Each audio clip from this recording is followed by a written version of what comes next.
Most sneaker brands mimic Western trends, competing on design and hype. But Gully Labs took a different path.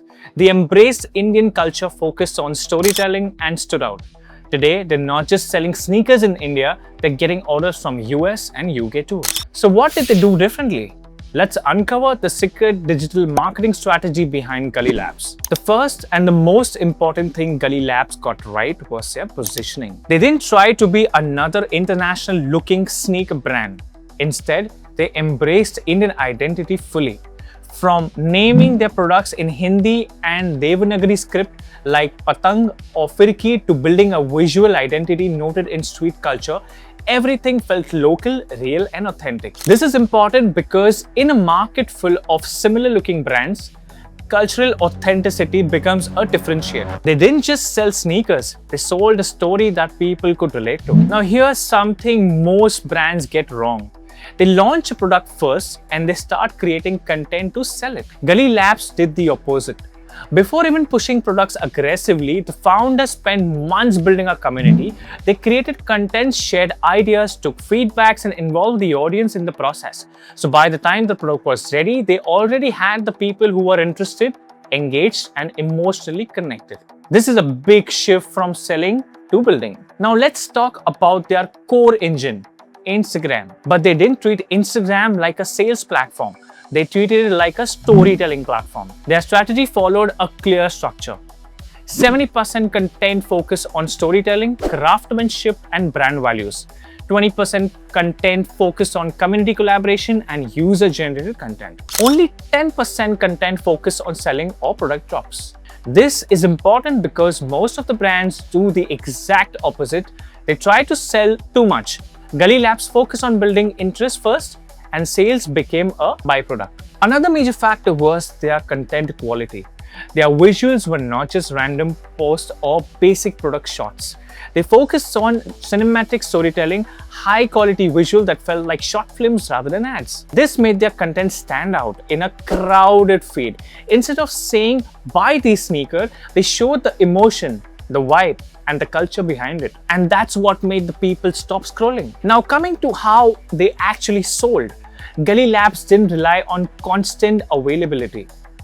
They used limited product drops. This means instead of always having stock available, they release products in small batches. This creates urgency and exclusivity. When people know something is limited, they pay more attention. They act faster and the product feels more valuable. This strategy also helped them scale from selling a few pairs per month to building serious traction. At one point, a single influencer reel went viral and that became a major growth trigger. But here's the key. The virality worked because the foundation was already strong. Their content, their positioning, and their storytelling were already in place. So when the attention came, it converted. This shows that the influencer marketing doesn't work in isolation. It works when the brand is already built right. Gully Labs focus heavily on direct to consumer, mainly through digital platforms. Instead of relying on online retail, initially they built everything online, especially through Instagram. And because their brand identity was so strong, they didn't just stay local. Around 25% of their revenue started coming from the international markets in the US and the UK.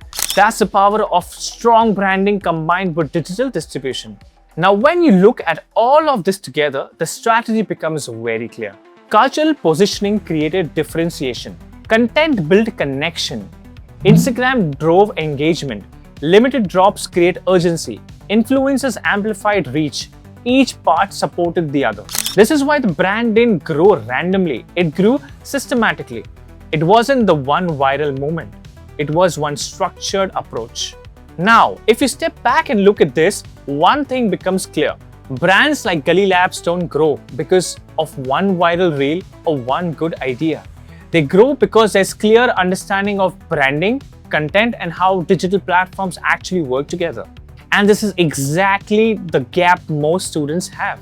They see the output, but they don't always understand the thinking behind it. When you start breaking down brands like this, understanding why certain contents works, how communities are built, and how positioning creates value, your entire perspective towards digital marketing starts changing.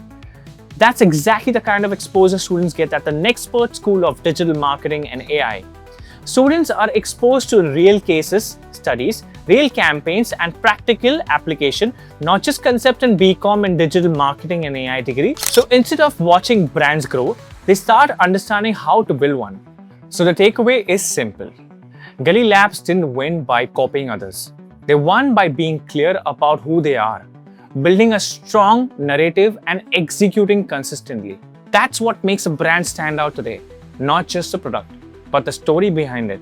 If you found this breakdown helpful, make sure you like, share it with someone interested in branding, and subscribe to the channels for more insights like this.